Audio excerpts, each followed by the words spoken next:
تو جو اللہ کے حکموں پہ چلتے ہیں اللہ ان کی مدد کرتا ہے، اور جو اللہ کے حکم پہ نہیں چلتے، نبی کے طریقے پہ نہیں چلتے ہیں، منمانی کرتے ہیں، تو اللہ اپنی مدد روک لیتا ہے۔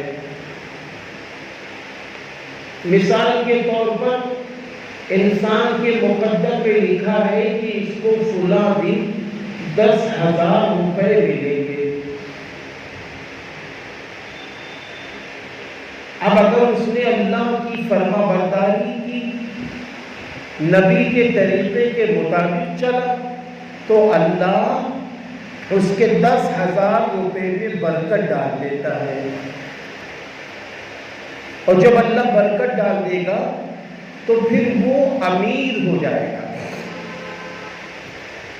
امیر اس شخص کو نہیں کہتے جس کے پاس بڑی موٹی رقم ہے، امیر اس شخص کو کہتے ہیں جس کے پاس رقم بھی ہو، برکتیں بھی ہو اور خوشیاں بھی ہو۔ تو جب انسان اللہ کو خوش کرتا ہے، اللہ تعالیٰ کو راضی کرتا ہے، اللہ تعالیٰ اس کی عمر بڑھاتا ہے، اس کی روزی بڑھاتا ہے، اور اس کا نظام اچھا کر دیتا ہے۔ حضرت انس رضی اللہ عنہ فرماتے ہیں کہ رسول اللہ صلی اللہ علیہ وسلم نے ارشاد فرمایا جس شخص نے میری سنت کو زندہ کیا اس نے مجھ سے محبت کی، اور جس نے مجھ سے محبت کی وہ میرے ساتھ جنت میں جائے گا۔ ایک موقع پر آپ صلی اللہ علیہ وسلم نے فرمایا جس نے میری سنتوں کو زندہ کیا اس کو 4 طریقے سے اللہ تعالیٰ اکرام کا معاملہ اس کے ساتھ فرمائیں گے۔ سب سے پہلا اکرام یہ ہوگا اس کی روزی میں اللہ برکت ڈال دے گا۔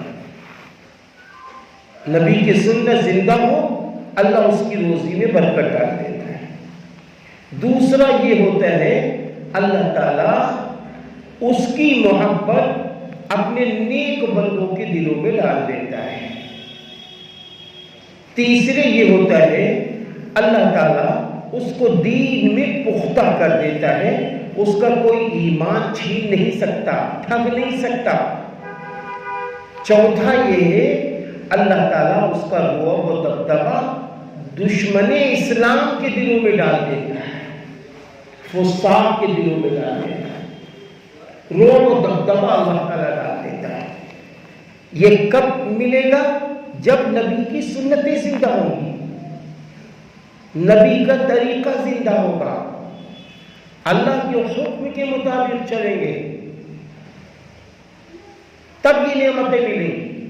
اور اگر ہم اللہ کے حکم کے مطابق نہیں چلے، نبی کے نقش قدم کے مطابق نہیں چلے، اپنی جان سے زیادہ اپنے نبی کو نہیں چاہا، تو اس کا نتیجہ کیا ہوگا؟ ہماری عمریں چھوٹی ہو جائیں گی، کیونکہ گناہ وہی کام تو ہے جس کو میرے نبی پسند نہ کرے، جس کو اللہ پسند نہ کرے اس کو ہم پسند کریں، وہ کام گناہ ہے۔